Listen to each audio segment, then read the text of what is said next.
of the homestand here at Fenway Park. Final day of the homestand here at Fenway Park in Boston. The Red Sox looking to avoid being swept by the Los Angeles Angels. A tough one last night. 3 errors in each of the first 2 games, but the sun did rise today. And it's a beautiful day for baseball here at Fenway Park. And a beautiful day to talk baseball. We welcome you to a live edition of 310 to Left, presented by your New England Ford dealers and F-Series, the best-selling trucks in America for 48 years, and the official truck of the Boston Red Sox. Tom Caron along with Alex Speier and a few of our closest friends. How you doing? Terrified. You guys are quiet. Make some noise. There you go. Say like a few of our closest friends and one person. You know, Joe claps, and they're all like, he has one friend. Yeah, we've figured out the breadth of our audience. We're growing it, Tom. We're growing it. Is that growing the brand? That's the thing. Is that what we're doing? We're growing the brand. The Red Sox are growing the number of errors they have committed, and that's not the ideal number you want to grow. In fact, they now have the most errors in all of Major League Baseball over the last 3 years. They have the most errors of all of Major League Baseball by like 22 over the Marlins, who are second place. Last year, they gave up the most unearned runs. This year, they've given up the most earned runs. That's not conducive to winning baseball, Alex Speier. It's pretty problematic. And when you talk about having a reference point in Red Sox history and you're rolling back to the Depression era, that's usually a bad thing, but that's where they are in terms of leading the league in errors for back-to-back years in 2023 and 2024. If they do it 3 straight times, we're talking about stuff that's unprecedented in Red Sox history. It's been sloppy, and it's been very interesting because in back-to-back days, we saw a 1-run loss for the Red Sox on Monday night, in which Cora said, "We're a good team. I truly believe that. It's just a matter of improving our execution in small areas, and we can. There are good things ahead for this team." Next day, another 1-run loss in which there are lapses of execution both offensively and defensively, and probably in pitch selection and every other aspect of the game. Base running, go on and on. And we had a different conversation from Cora, not saying there was no statement about, this is a really good team. I truly believe that. This was we are not getting better. And there's a lot of bad happening. And that's a pretty startling indictment of where the Red Sox are right now. But at 5 games under 500, it's hard to dispute the notion. Let's talk about that. Let's talk about Cora, because that was it. But we came through to him, as we do every night in the postgame show. And when we came out of it, I was with Will Middlebrooks and Devin Marrero, and we were all just, whoa. Yeah. That is a different sounding Cora that we heard last night. And he began it by saying, the blame's got to come to me, because I'm supposed to help them get better. Yeah. And then he went off on they're not getting better, making the same mistakes over and over again, and rattling them off, throwing to the wrong base. PFP's been awful, the pitcher's fielding work, and just decisions they're making on the base paths. Really calling out and talking about the youth of the team, and therein lies the rub. You have a lot of prospect talent on this team that is developing before our eyes.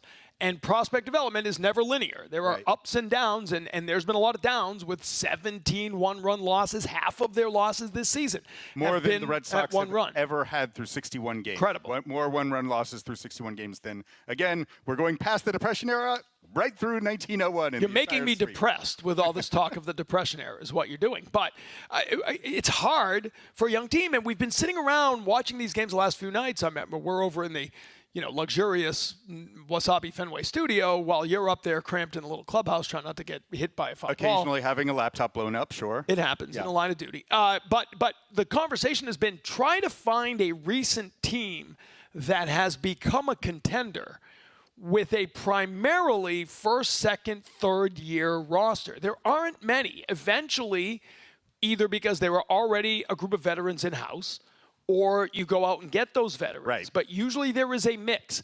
And it feels suddenly as we watch this, especially with Bregman injured, that mix has tilted way too young in this team right now. And it's why we're seeing Abraham Toro and Romy Gonzalez and not Marcelo Meyer right now, because he's trying to get a little bit of experience in that lineup, and it's hard to find. Right. Where do you find the floor in a player's skills, in a player's ability to compete in a game, right? And when you're a young player, there really isn't a floor for a player who's transitioning from AAA to the big leagues. It is such a tough league. I was just going over this yesterday because there's an ongoing conversation about Christian Campbell and the depth of the slumps that he's gotten into. And so I had a conversation with 2 people you might have heard of who also struggled severely when they came up to the big leagues, Mike Trout and Alex Bregman. And those guys were kind of overmatched at the very beginning of their big league careers, and it took something for them to work through it. In the case of Trout, it was going up and down between the minors and the big leagues for a little bit, and he said that was a crucial experience for him as a 19-year-old. 19, ridiculous, right? 19 to 20-year-old, where that was what allowed him to take the lessons that were being given to him at the big league level and to figure out how to apply them. So he benefited from the perspective that he gained from going back down to the minors. Alex Bregman just worked through it. He also had a different path to the big leagues, but flew through the minors kind of like Christian Campbell did. Only 1 year in the minors, but from the time he was drafted until he was in the big leagues, and started out 1 for 34.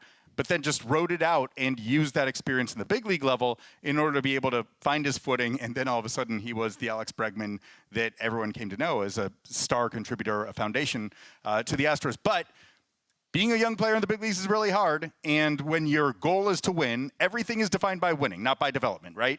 And so it is very hard to have that baseline that you need from the younger players, which is exactly what you're talking about, Tom, with regards to an increase in playing time for the Abraham Torres and the Romy Gonzalez's, because Alex Cora is looking for those at-bats of players who are able to adapt to within the context of the game and contribute in that moment, whether it's putting a ball in play with 2 strikes, 2 outs, runners in scoring position. It feels like he is leaning on those veterans more than, they're kind of reaching a critical mass where it's difficult with the number of rookies on the roster. Because otherwise, you could have Christian Campbell at second base, clearly not first base. Right. Not anytime soon. Not a conversation anymore. Meyer at third base, Rafaela in center field, Abreu in right field. I mean, Jaron Duran suddenly is a veteran on this team with, 2+ years, 3 years of service time. It's very young, and a group of very young players has a very hard time, right? I keep going back to the breakdown of runs scored. There's a lot of time. They're third in the American League in runs scored. So, on first blush, looks like a productive offense that's doing everything you could ask. But when you break it down, right, I think it's 13 games where they've averaged over 10 runs a game, and 40 games where they've averaged 3 runs a game. It's a feast or famine offense, and that plays into youth. I never played Major League Baseball.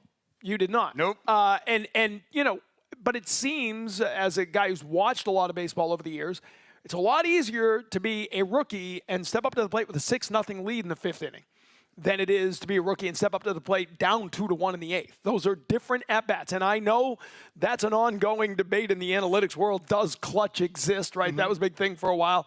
But when you look at the clutch numbers, a lot of strikeouts with runners in scoring position, right? These things multiply. And again, going back to a young group, it's hard for a young group to work its way out of that without veteran leadership. Very true. And, it isn't, you asked earlier, is there another group that this reminds you of? I mean, to some degree, this reminds me of the 2014 Red Sox, where you had Xander Bogaerts breaking camp with the Red Sox, and he was really good at the start, but then all of a sudden there was a position change and things crumbled quickly for him starting in mid-May. Jackie Bradley Jr. probably had not earned a spot out of spring training that year, but because of necessity and injury, ends up on that. So Shane Victorino, veteran of the 2013 group, ends up becoming rookie Jackie Bradley Jr., trying to figure it out at the big league level and how to compete as a hitter.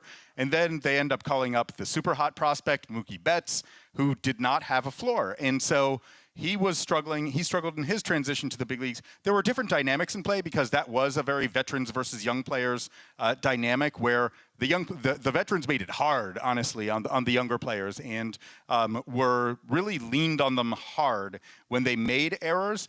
Whether or not that was a good thing or bad thing, that was something that happened, and it didn't help the mental state, the kind of comfort level that those young players had. But it did enforce this idea that you are held to account on playing at a very, very high level. And those were lessons that were delivered in probably the wrong fashion, right? They got on Mookie Betts, for instance, when he showed up early in the clubhouse and he took early batting practice so he wouldn't be in the way of the veterans, and then took a nap on the couch. And then the veterans bus came in and Mookie was sleeping on the couch. And so the veterans crushed him for that. And he was optioned shortly after that. I think that might have been misplaced. That might have been misplaced enforcement of the code or veteran norms or whatever. But in terms of that was a team in 2014 that had high expectations, where they had so much riding on rookies that it just kind of arrived at a critical mass where there wasn't an offensive floor and they ended up crumbling. And Lou Merlone is going to come on in a few minutes, and we'll talk about this with him. But to your point, veterans codes, norms, those are hard to enforce when there just aren't any veterans. Right? Alex Bregman's there, but he's on the injured list. But he probably still is the closest thing to a guide, a sensei in that clubhouse right now, right? I mean, Trevor Story is that guy, but he's still going through so much at the plate that he's got his own stuff to deal with. Although Pitchers. Although I will say, like, you do see Trevor Story kind of he's talked about being external as a hitter, and I feel like he's also pretty focused on being external as a teammate. And he understands, he sees it, right? He sees the need to try to help young players refine not just their tools but their skills in order to be part of a winning team.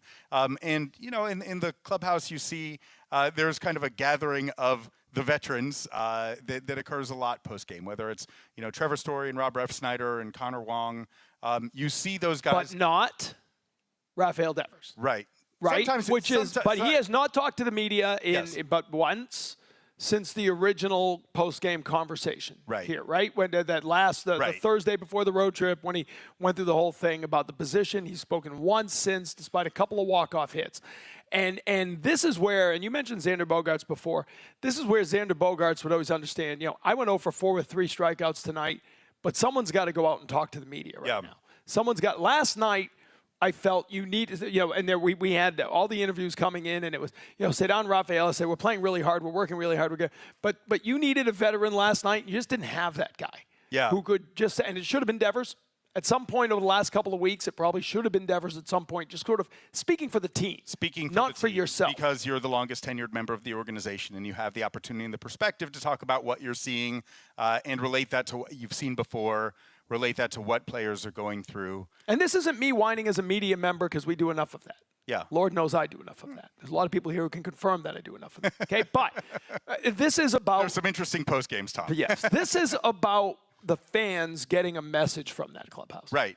You got it from Alex Cora last night. Unquestionably. You need to get it more from the players, and that's really tough for a rookie, for a young guy to do. It's not the role. I mean, it's tough for anyone to do, right? But there are those uncomfortable moments. I actually thought that one of the more striking things, it was striking in my mind to see Jarren Duran talking after Monday's loss and saying, those one-run, to give context to those one-run losses mean that we're a good team that's really close, and it's just a matter of, he was able to relate to the younger players and figuring out what it's like to be overwhelmed in that initial call-up and trying to figure things out on the fly.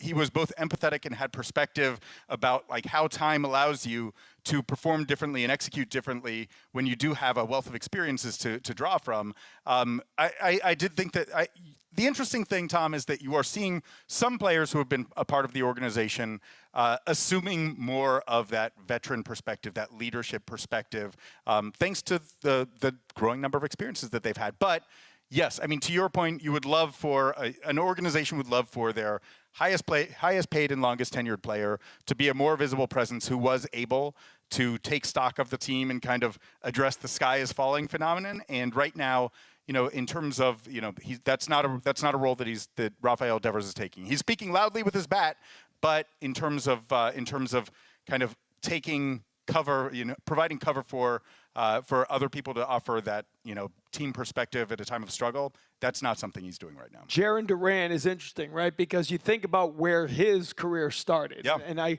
as I heard him talk the other night, I was like, he's a guy who saw an inside the park grand slam fall in behind him as boos cascaded and was down. devastated by it. Was devastated after. And I remember the post game that night. Yeah. Alex Cora saying, I'll let the players talk to him. Mm-hmm. The veterans talk to him. And then I remember him saying, I haven't talked to anybody about this. Yeah. Right? And that was a glaring example of how young that group is. And I'm sure somebody eventually did, but you would have thought by the time we talked to him, there would have been a conversation. And I remember there wasn't in real time that night. Now here's a guy on Monday kind of giving that message to the younger guys. I've been through it. It doesn't get a whole lot worse than that moment that I lived through on a baseball field. You're going to be okay. And I think that was a really important message from him. And the other thing he said is, I will tell them that I have their back and that I'm there to support them. I've been through what they've experienced and I can relate to it, and we can work through it as a team, which that's important as you are trying to get a young group to be more to develop in the big league level. Which is why it was really interesting timing when the report came out that San Diego's interested in Jarren Duran. Right, because at a moment when you talk about, boy, thank goodness they have him as part of this leadership group. Yeah. But guess what? Next month is the trade deadline. And it was the end of next month. We're basically 2 months away. But as you sit here with this team struggling and you're now, season worst, 5 games under 500. You're 10 games back of first place. You've got 6 out of the next 10 against the Yankees. That's going to start. The rumors of who might get dealt are going to start if they don't turn it around over the next 2 weeks. Absolutely, right. It's a dynamic changer when you don't win. It drastically changes the expectations. Now, for now, I think the Red Sox are more focused on righting the ship, which means more inclined to add than subtract. But if the spiral continues, and this is a spiral, then the conversation will shift. It's like us. We're going to add Lou Merloni to the conversation. That's how we stop the spiral. When we come back, we'll stop this spiral. Aren't you happy? As Lou Merloni comes back to join us on this special live edition of 310 to Left, presented by your New England Ford dealers and F-Series, America's best-selling trucks for 48 years and the official truck of the Boston Red Sox.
No, we're good.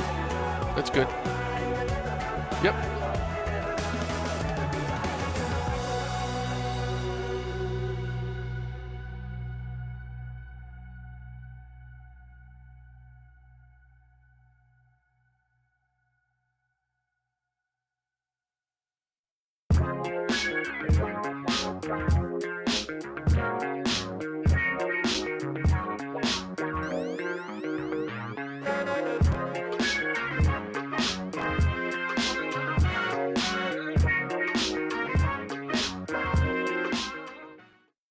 We keep making the same mistakes. We're not getting better. At one point, it has to be on me, I guess, right? I'm the manager, so I got to keep pushing them to be better. They're not getting better. They're not. We keep making the same mistakes. I'll be very honest about it, very open about it.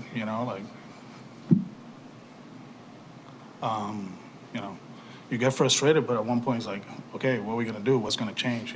Because we keep doing the same thing. We can keep talking about one-run losses. They're 17, 18, whatever it is, and it's the same thing. So, is it effort, preparation, like Duke said, attention to detail? I have no idea now. I watched that game. I was like, wow, this is real. It's frustrating. A very different sounding Alex Cora last night after the game. The kind of stuff you hear from Lou Merloni on a daily basis in the morning. Lou Merloni joins us now. Thank you. And anybody who's followed him on social media knows the walking the dog, angry Lou pops out once in a while. And I feel like a morning, the day game after a night game. I don't know if you've processed. No, I haven't. I haven't worked through it yet. Usually I have to about 7:10. But, when you rip a day game after last night and the way things have been going, I haven't processed it yet at all. Let's talk about I'm a little that. tested. Yeah, well, let's go. Let's get you going. Here we go. Man, the errors. I know, and you can talk. The night before, it was 6 runs. It was 3 home runs and all that. But there was an error mixed in that first inning. 6 errors over the last 2 games. We did the numbers last night. Over the last 3 years, like 22 errors more than any other team in baseball. Most unearned runs. It's been a long time now where this team has not been good defensively, fundamentally. I would say for me right now, my biggest frustration is with this outfield. And I know the infield's underperformed. But this is supposed to be the best defensive outfield in baseball. And Jarren Duran's dropped 4 fly balls. Willie Abreu still charges ground balls like his life depends on it. You know what I mean? On a regular base hit, or just slow the game down a little bit. I know it's his 2nd year, and that's the other thing. They're young. Cedar Rafael throwing the ball all over the ballpark. Like, this is supposed to be an elite defense, and they're out there making mistakes. I have a hard time getting mad at Abraham Toro not fielding a ground ball at third base. The guy plays all over. He's been working at first base the last 2 or 3 weeks, and they slide him over to third. But that stuff's kind of personnel. Like Christian Campbell, everybody's talking about you're moving this guy around. He's been moved around his whole career. Last year, as you know, he played short, he played second, he played center, pretty much even time, and he won minor league player of the year. You don't know what he is. So moving him off second base, he may be a first baseman. He may be a left fielder. Yeah. He is struggling defensively. He is working at it. He is trying to get better. But when you look at the numbers, he is struggling. So you knew you were going to be weak there. You knew you were going to be weak at first defensively with Tristan. But now with all the moving parts, this is why I focus on the outfield. I need them to be perfect because they are that good. Is it more the decision making of the outfielders that you're concerned about, or is it kind of fundamental technical aspects of what they're doing? I just think it's learning the game, and we've had this discussion before. I don't think they learn the game in the minor leagues. I just don't. I think they focus so much on individual achievement.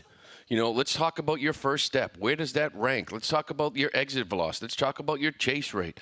Well, are we talking about winning baseball games? Are we talking about throwing it to the right base enough? Or is it all individual achievement? Like back in the minor leagues, you were learning things in A-ball, you made a couple mistakes.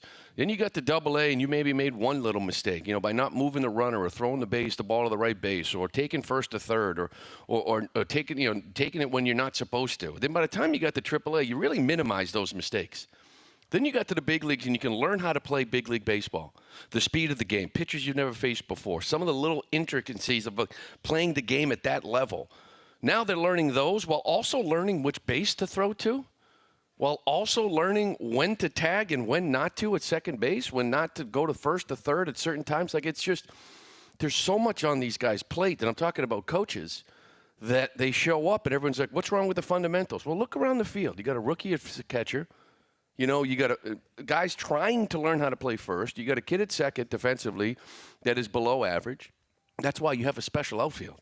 But they're still young, and they're still making some mistakes. I just think it's the youth of the game. Everybody says the game is getting younger. I don't think that's a good thing. I really don't. I think they need to spend some more time to learn how to play the game. I think you need some veterans up here. Little things. Chris Taylor's been in the league for 10 years. He can't hit. But those plays he made defensively last night won the ball game. The little things. We can't do the little things to win one-run games. Cedar Rafael last night threw that ball away, and we spent a lot of time talking about the runners advancing. But did you like the throw home to begin with? Did you have a shot at the guy at home? No.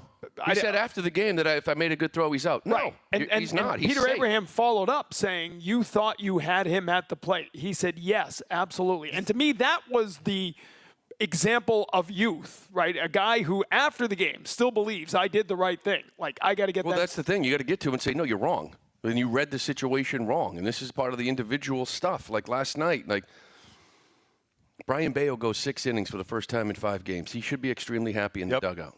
He shouldn't be that happy. He's down 3-1. What are we doing? Are we winning the game? Or are we just happy we went 6? You're trailing 3-1. Why are we happier than we've ever been? And that's because he individually did some things. Right. But we're not winning ball games. It is interesting. I've wondered a little bit about whether or not this is completely old school versus new school. But RBI have gone by the wayside as kind of a sexy stat, right? And I wonder whether or not there needs to be some kind of a kind of rebalancing of what is emphasized, what is prioritized, whether or not, at a time when we talk so much about expected statistics, well, the game is also pretty darn important, right? Yeah. Expected statistics aren't what actually happen to win and lose baseball games. Do we need to have more emphasis on outcomes rather than on process, and especially on team-based outcomes, like did you drive in the run or not, as kind of a fundamental binary thing? We are witnessing someone who's doing an extraordinary job of that in Rafael Devers, right? The percentage of available runners that he's driving in is mind-blowing, and that should probably be celebrated. It should. But it seems like there is, there's more of an emphasis. There is, you wonder whether or not the emphasis on things like expected batting average, expected WOBA, like pulls away from just, did you score the run? Yeah, and you guys caught me in the right day.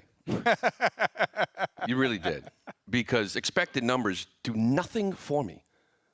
I don't care if it was expected to score that run or not, or to get a hit or not, or if I was expected to get the guy out with that pitch as it leaves the yard for a 3-run homer. And this is more of a generalization, okay? And it's not anything specific, but there's certain things in baseball that are universal that are never, ever going to change. They're just not going to change. And it might take a while for us to come back to it a little bit. But driving a guy in with third base, this isn't going to help me get it done. This isn't. You know what is? What's up here? What are you thinking? Watch Rob Refschneider's at-bats a couple of times, right? Like what he is thinking throughout the process. Or Rafi Devers. What are we thinking? Okay, the big part of the ballpark is where you live with guys on base. Okay, that way if they hang a little breaking ball, we can pull it. If it's a fastball, I can hit it this way. I can get the guy in. Making contact is important. Okay, and it's not emphasized enough. It is just keep swinging it. Maybe we can get the right launch angle and we can get the right exit velocity, and that's good and all, but are we getting the runner in? Are we moving the runner? Like, what are we doing? If the pitcher's at 57 pitches after the second inning and we're swinging at the first pitch, you should be talked about, and you should be thought about maybe not putting him in there the next game, because that's not playing the game the right way. Everybody's gotten too smart with this. They just figure they can open it up and say, don't think, we can just open this up and we can do the thinking for you. And that's just not how the game is played. It's just not. There's no, Alex Cora said this the other day, we've yet to see the expected win-loss record as a stat, right? It's the win-loss record is the win-loss record. Well, expected, they're like 2 or 3 games over. Okay. And, I mean, you watch this game every night. Do they deserve to be 3 games over? No. So what does expected mean? But hang on. I want to bring up, because it was just to what you just said. I was with David Ortiz on Monday at his golf tournament. And he comes over, he sees me. TC, he comes running over, he pulls out his phone. I was just watching this. You got to watch this. And it was a video of Barry Bonds talking about hitting. And it was a long, drawn-out, and Poppy kept, wait, you got to get, wait. The payoff was, at the end, Bonds said, if I ground out or line out to second base, the pitcher's all fired up, and I'm thinking, I beat you. I won. You would need your little second baseman to bail you out there, because I put the ball in play. Yeah. And it was as simple as that. And Ortiz whacked me. It's still sore. And he says, that's what no one's doing now. You're not thinking about winning the battle by putting the ball in play. You are thinking about, I generated X bat speed. I elevated at a certain level. Even if I didn't hit it. If I did, it would have been a 3-run homer, but you didn't. Right. That's what's wrong. One thing that struck me, you just said that that should players sit as a result of not having that, of not successfully executing. Is that a successful strategy for training young players? It should be done in the minors. Yeah. And it's not. And if it's done in the minor leagues, then they learn not to do it again. But if you never treat them like that, and you have to treat them up here, it's not good. So I don't know if you can do that here. They need to look back and say, okay, if we're making mistakes in the minors, and there's no consequences. This is like raising children. I was just thinking poor Mason's watching this. But I'm just saying, like, if there's no consequences, then what is ever going to change? If we're constantly like, hey, good job, you know what I mean? This is my approach to parenting, ideologically different. We'll learn from it, and we won't do it again. They're going to do it again. Like, it's got to come to an end. And again, Is this baseball wide? In this town, this is right, baseball. It's baseball wide. So how do you create a winning culture? If all 30 teams Learn are how to play the clearly game. some teams are still building a culture that at the major league level you're winning. Learn how to play the game.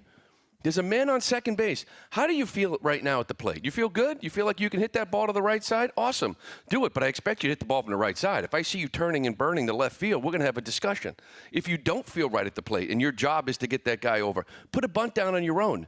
Because you know what? You don't like this pitcher. You faced him before, and it's a little funky delivery, hard two-seamer, so you're probably not going to be able to shoot the ball over there, so I'm going to put a bunt down.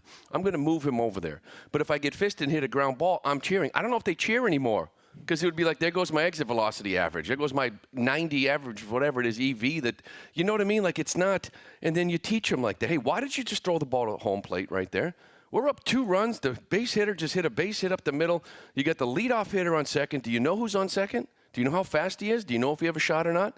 And regardless, we're up 1 in the 9th inning. Why are we throwing it home when the guy that's hitting is actually the tying run? Like, get into all this stuff. And if they do it, they don't do it right, you sit them down there in Portland. And maybe they'll figure it out. I want to play. Take the game from a kid. But when you do it up here, it's too hard. I mean, you do it up here, now they're embarrassed, you know what I mean? And now they're talking to the media, and now you're trying to say, well, his hamstring's a little tight, I'm going to give him a day off. You're going to say whatever you need to say. It's just hard up here.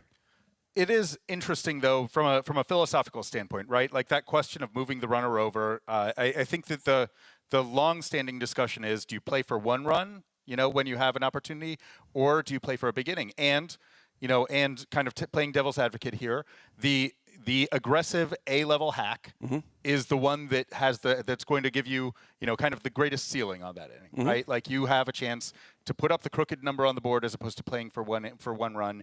How do you define how to turn those dials? Game situation. That's the other thing. Like, I don't know, what is the computer telling me right now? You know what I mean? Like, or are we sitting in the first few innings, I'm not doing it. But I'm going to try to get a base hit to right field. You know what I mean? Or if I'm a power hitter, I get it. You turn and burn. You are who you are. You know what I mean? But when you are a team full of utility players, okay, which is what you have a lot, your job is to get them over. You know what I mean? Like, that's the thing. Late in games, if you're down 1, or if it's a tie ball game, 100%. How many times in the 8th inning have you seen a guy on second, nobody out, and it's just turn and burn? Right. And you're like, what are we doing? Then Cora after the game is like, well, we didn't move the runner. Well, there was no attempt to. What do you mean? There was the miscommunication. And I think that's part of it, too. Like, Cora, I think, beginning of the year was talking about this team, and we're a very talented team, and almost kind of not managed like it was 2018 because he knew he had a different team. But I almost felt like he left everything up to them to figure out the game. Like, hey, know yourself. These guys don't know, though. They don't know. Like, what's the right thing to do at times. So I think he just sort of gave them this long leash. Hey, I'm going to give you the green light at first base whenever you want to steal. And then he steals and gets thrown out. And you say, why did we go in that situation? But you gave him a lot of credit to figure out the game situation and let him do it on his own, and obviously listening to him last night, the frustration's high. Strikeouts with runners in scoring position, I think it's 20, 25 more than any other team in baseball. Right, and some of that is opportunity. Opportunity, yeah. Absolutely. Yeah. And but they're like top 3, top 4 in percentage strikeout rate. Yeah. So I mean, it's the strikeouts have been the thing, right? More than with runners in scoring position, second and third, fewer than 2 outs. A lot of strikeouts. I do believe, and they hit on it for a while. And I know this is a focus. It's just the executing the focus with players. How do we get to 2 strikes? Pre-2 strikes. Right. How are we getting there? Because once you get to 2 strikes in this league late in games, guys finish you off. You know what I mean? And it gets really hard. They pitch to your holes. But did we swing at a fastball at our eyes first pitch? Did we swing at a breaking ball, change up first pitch? Did we take a fastball down the middle? Did we miss that fastball to get to 0-2-1-2? I think if you focus pre-2 strikes, you can be a lot better. Because once you get to 2, you're in trouble. Well, it's interesting, too, because the Red Sox have struggled quite a bit against 95-plus. Right up and down the lineup, we see, for instance, Wilyer Abreu was beaten by a number of fastballs yesterday that are 95-plus. And that's kind of all year. Yeah, and that's kind of a recurring theme. And so that's where you talk about the adaptability, right? Like the other day, you mentioned Rob Refsnyder. Alex Cora praised Rob Refsnyder for spreading out in his stance so that he was just more hands direct to the ball in order to put the ball in play. And, you get a double out of that. Or, Christian Campbell breaks out of his funk Wong Hao. He chops a grounder down the right field line. Romy Gonzalez being able to chop a grounder to the right side that ends up being the double that, the run producing double. So that is where it gets into an interesting point of whether or not there needs to be, where do you dial back the A swing? At what point is it only with 2 strikes, or is it earlier in counts? Yeah, and I just wanted the conversations, because the 2-strike approach started in A ball. You know what I mean? And it was like, I'm going to look outer half. Well, that doesn't work because all that does is make me chase outer half. So, I'm going to sit this, or I'm going to sit middle speed, or and by the time you got the AA, a AAA, you finally found something that you liked. You know what I mean? That kind of helped you make more contact. When do they have those discussions in the minor leagues? Do they at all? Right. Because a lot of the kids that come up here, nothing changes. I want to ask, before we let you go here, because you got a game to do, Jarren Duran, it's unbelievable. 2 years ago, imagine having the conversation how important Jarren Duran would be as a leader in the clubhouse. Yeah. Right? You're watching him go through the stuff as a rookie year. And we both talked before, I don't know if you were in here yet, about his comments Monday, which I thought were great, about, I've got their backs, the young players. I went through it and more. They're going to be okay, and they got to know that. And that all happens on the same day when there's a big story that San Diego's interested in Duran. Can you afford to lose Jarren Duran? No, you're hitting all my topics right now because we are your dog. Trigger points. First off, you trade him to San Diego. They're in it. They're in win-now mode. They're going to give you a AA pitcher, maybe a shortstop in A ball, or a catcher in AA. Like, how is that going to help you? I mean, what are we doing? What are we doing? Okay, Jarren Duran is just starting to mature into his prime. He's 3 years into it, 4 years into it. You have Duran and you have Devers. Okay, that 18 team, they won because Mookie was in year 4 or 5. Xander was in year 4 or 5. Jackie, Vasquez, Erod. These guys were year 4 or 5. The lessons. That's when you start learning this game. That's when you start becoming who you are. You move on from Jarren Duran and Narvaez and Anthony and Meyer and Campbell and Abreu and Cedon and it's just you're 4 years away. Who are you? How young do you have to get? What you need to do is pick and choose which kids you're going to stick with, move the rest, bring in some adults, and start winning. We talk about bringing in the veterans this year. They didn't bring in the veterans. They replaced the veterans they lost. Bregman for O'Neill, Martin and Jansen they lost. Here comes Wilson and Chapman. Bueller's in. Pavetta's out. You have to start bringing in guys, some veteran players. And I consider a veteran getting through free agency, at least the tail end of arbitration, who have played this game, who have made some mistakes, who have learned from it, and can start winning some ball games. I do want to interject, though, just to say that the report related to Jarren Duran was that the Padres were interested in him rather than the Red Sox were open to. And they've been interested in him for a couple of years. Yeah, the Padres have been on it for a while. 2 spring trainings ago, NESN had the graphic ready on standby. Jarren Duran going to the Padres. Yeah. We thought that was happening. Sure, but the point is the vultures have already started to circle. When are you going to find a guy? You're already starting to hear teams say, well, we go get this guy, because they're going to be selling. Because we're close to that. Jarren Duran's got 3 years of arbitration left. Right. Where are you going to find a guy that can do what Jarren Duran can possibly do on a given night, where you can pay the man $7, $8, $9, $10, $12 million? Where are you going to do that? In order to do that, you got to give somebody $30 million in free agency. What? You can't. The skill set isn't really out there. No, you can't. Cora, how many times has Cora said the way the game is right now, he's the perfect player? So how do you get Roman Anthony on this roster? Probably a move. Is it the deadline? Is it a move? Is it one of the other 2 young outfielders? I don't know. Is it giving Cedon an infield glove and saying, listen, I love what you do in center. You're the best center fielder in the game. We know you can always put you out there, but, we got to get Roman here and, Duran in center field. Maybe he plays some second base. Maybe he plays some shortstop. I mean, he's playing well. Which is a complicated topic because Cedon Rafaela, even though we saw the defensive misplay yesterday, the defense is at a time when they're losing close games. He's one of the reasons why they stay in close games, because of that defense that allows for that stable floor, right? Cedon Rafaela is reliably contributing in a positive way on a regular basis. So do you lean harder into young talent? How much better can you make me defensively at second? Yeah. That's really the only way you can get him up here. Injury. Trade one of the young outfielders or give Cedon an infield glove. Yeah. And will the defense at second base improve that much, to where Durant can still play some center?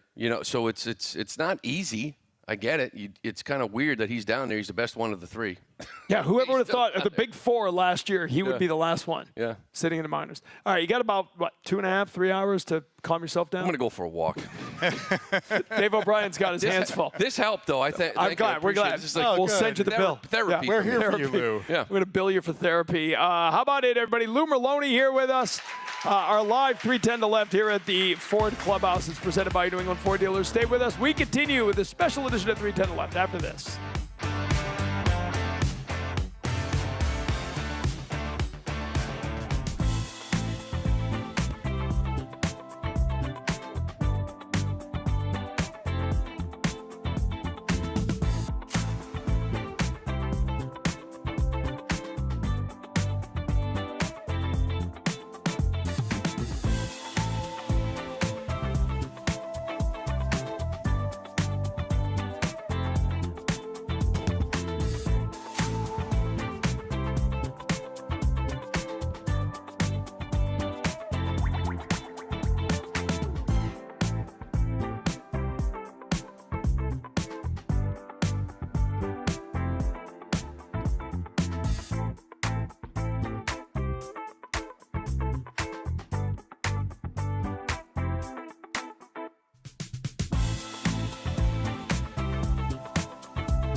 All right, we're here at the Ford Clubhouse at Fenway Park. We got day baseball coming up. 12:30 pregame show on NESN. 1:30 the game. Lou will try to calm down and call it with Dave O'Brien. We welcome you back. Tom Caron Alex Speier, special edition, live 310 to left here at the Ford Clubhouse, of course, presented by our friends at the New England Ford Dealers and F-Series, the best-selling truck in America for 48 years and the official truck of the Boston Red Sox. That was like therapy, wasn't it? I hope so, because if not, then, But that means you're the therapist. Aren't we always? I mean, I'm not. This is an exercise. Talking is healthy. It is? Talking is healthy. Okay. Sure. Then I must be the healthiest guy. That's why, 310 to left. Because I talk way too much. 310 to left is an exercise in improving. It is. Everyone's welcome. And you, Alex Speier, of course, are a man of the people. It has often been said that. And we have questions from people. Oh, good. We have some on voicemail. Let's go to Nolan. Has a question for us. Let's hear it. Hey there, guys. My name's Nolan. I'm from Boxford, Massachusetts. And honestly, after some of these games, what I'm kind of thinking is, as a fan, we need to get Roman Anthony up here because these games are hard to watch. It's like, at least if we have him up here, there's a reason for me to turn the TV on and watch these games. And I think that what we have to do is get Christian Campbell out of the lineup for now. What we're trying to do is we're trying to teach him too many positions when he really still hasn't figured out the bat. Obviously, he's been hitting horribly. So you give him some time to get in the cage or just have him be secure at one position so that, he's not worried about doing a million different things. Move Sadon to second base. Put Roman in left and put Jaron in center.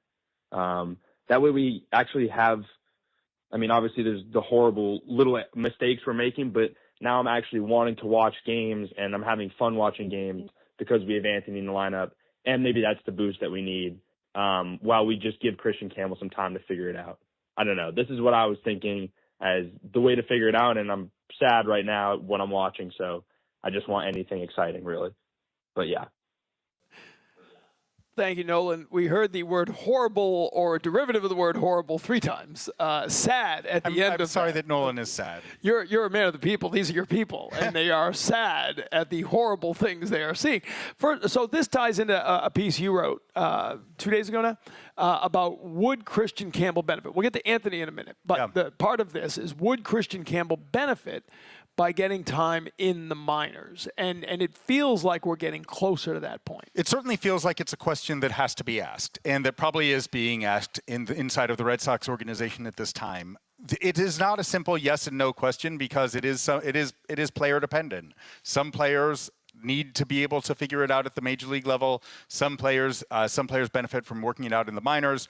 Again, I got the way that I approached this question was to talk to 2 stars who struggled at the beginning of their careers. Alex Bregman, 1 for 34 at the beginning of his career. He said, I went through exactly what Christian Campbell is going through, and he is one of the best players in this organization, and we need him up here because he is a player who can contribute to wins here. Mike Trout, on the other hand, who hit sub 200 in his first exposure to the big leagues with very little impact. I think probably like a sub 600 OPS, and ended up being sent back down, said, oh yeah, that really helped me to be able to reset, recalibrate, slow the game down, and apply some of the lessons that I had been getting in the major leagues so that when I came up, I was more ready. There's not a simple one-size-fits-all answer to this question, but there's another factor here, which is winning.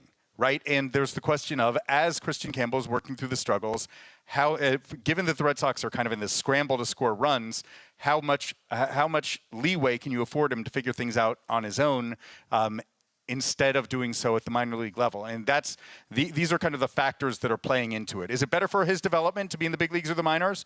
And is it more conducive to winning for him to be in the big leagues or the minors? And what about Roman Anthony? Nolan wants him here for the entertainment value. He's not talking about whether or not Roman Anthony will help them win. He's saying, I need something to be happy about because I'm sad. He used the word sad. He goes, I don't want to be sad watching baseball. I want to be happy watching baseball. Roman Anthony makes me happy. I don't think Craig Breslow is factoring in the happiness quotient as he puts his roster together. But we've seen Marcelo Meyer come up and not look like the game is too fast for him. We've seen a lot of the young people, but we haven't seen that yet. Now, maybe that's coming. Yeah. But on a very, very short, small sample, we haven't seen Marcelo Meyer look overmatched in anything. Defensively, at the plate, the clock is calibrated well for the major league level. One would assume Roman Anthony the same. We talked about how you get him here. Should you get him here? Should he be here in the very short-term future? I mean, I think that he is a major league talent right now. And so the question is does he elevate? How does he impact the floor and the ceiling of the team? Ceiling, unquestionably, I think. He would raise it. Floor, don't know, because there is that transition to the big leagues where no matter how ready you think a player is, the big leagues are different. Christian Campbell was great through the month of April. And so we shouldn't lose sight of the fact that, no matter how good a player looks, you do not know what is going to happen in that transition to the big leagues. It's a game of adjustments. I don't know if you ever heard that one. What? I just came up with it. Oh. We have other questions. Standing by. Hello. Hello. You are? Nick. Hi, Nick. Hi. Doing well. You got a question? Oh, yeah. That's you're not reading Nolan's question because he's sad and he's seen horrible things, and I don't want to relive that. It was a lot that Nolan worked through. Nolan's going through a lot right now. Yeah. Two-part question, and it has to do with Roman Anthony. Oh. So when do you think Roman will get the call up to play in Fenway? And recently Toro said that Roman was one of the best minor league hitters he's ever seen. What do you think Roman's ceiling can actually be? I've been wrong twice because twice I've said he would be up by now. Mm-hmm. I'm still going to say he's here by the trade deadline. Let's say that, because I think that's safe, right? That's the end of next month. It gets you through the All-Star break. It gives them time to do it, but it also gives them time to make a move if ultimately making a move is what they have to do. Yeah, I feel like, the way that they keep describing it is these are daily conversations. When they're daily, you can't have the same daily conversation for 2 more months, right? I feel like I feel like that the time is coming sooner. It feels to me more like a June thing than a July thing. Roman Anthony has, as Nick, to Nick's. They just moved Nick. I mean, there's no. I mean, Nick asked a question, to him. And we're halfway through the answer, and the bouncers come in here and drag him away. Unbelievable. But nobody's going to want to ask a question now.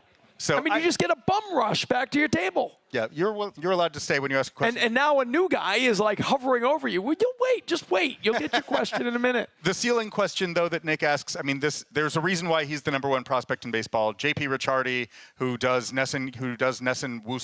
calls Woo Sox games for NESN, said that he believes that Roman Anthony can be one of the best Red Sox players of all time. Of all time. So the ceiling is his number retired on the right field facade. Guess so. But you got to get him up. Yeah, before his number goes up, the player has to get called up. The ceiling is limitless. I think it's a more if you want to put fair expectations, it is a steadily above average player who has a number of All-Star seasons. That would be a reasonable ceiling. That's a good ceiling. That's a really good. We have another question. Hi, TC. Hi, Joe. I know it's Joe because he clapped for me earlier, so he's the only fan. Paid attention. Question for you, TC. Oh, boy. A media darling and all, you have these NESN shows. Yes. You golfed with David Ortiz. Just this week. Just this week. You recently posted on your Instagram story that Rafi Devers was taking grounders at first base, but then quickly corrected yourself. I did. Yes. Did you learn anything from that? What was the feedback? Yeah. How are we going to improve moving Slow forward? down when you post things. That's what I learned. So I got one right and one I worded wrongly. I said he's at first base with a mitt, which was true. And then I had seen video of him taking grounders, but apparently that was at shortstop. So I don't think he's going to be the shortstop anytime soon. Well, what I was interested in on that day is what David Ortiz said, which I really expected David Ortiz, and he was with us on this very show, 3:10 to 11. Even if I wasn't invited golfing with you, but that's cool. You could have stayed, and I had an empty seat in the cart. Do you golf? No. I didn't think so. Pickleball? What would I invite you to? What do you want to... There's a reason you haven't invited me to anything. That's fair. I was surprised. Excuse me. I was surprised that David Ortiz, who I would have expected to completely have Devers back and say everything he's doing is fine, was actually like he's going to have to realize that it would be good for the team if he plays first base. I thought that was surprising. Yeah, he, in the group interview, he kind of towed the line a little bit, said you shouldn't, let Rafi Devers figure out what the team needs. But he needs to figure out what the team needs as well. And he said, don't mess with what's going on because it's really good, which is true. As a DH, this has been the best version of Rafi Devers as a hitter that I think I've ever seen. But in terms of, I think that you're right, that it was surprising that he said when he talked to us, this is an area where you have to be mature enough to take that perspective of what does the team need from me and then go make yourself available for the manager. I don't think that Joe. I don't think that he is going to be looking that there's a near-term Rafi Devers with a glove in games happening. I think that maybe that's a conversation later in the season, but for right now, he's a DH. And now Nick is back with Joe. Joe, do you have a question for Nick about how he's treated by the bouncers when they pulled him away? Nick, are you feeling okay? I'm okay. Okay. Cool. You're not sad. You're not sad like Nolan. I'm sad, but I'm okay. All right. Did Nolan have you ever Sad but okay is sort of maybe should be the name of the show, the Sad but Okay podcast.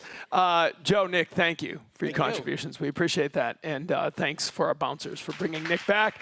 We're going to take a break and continue our live edition of 3:10 to Left at the Ford Clubhouse. It's brought to you by your New England Ford dealers and F-Series, America's best-selling trucks, 48 years, and the official truck of the Boston Red Sox.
And we are back as we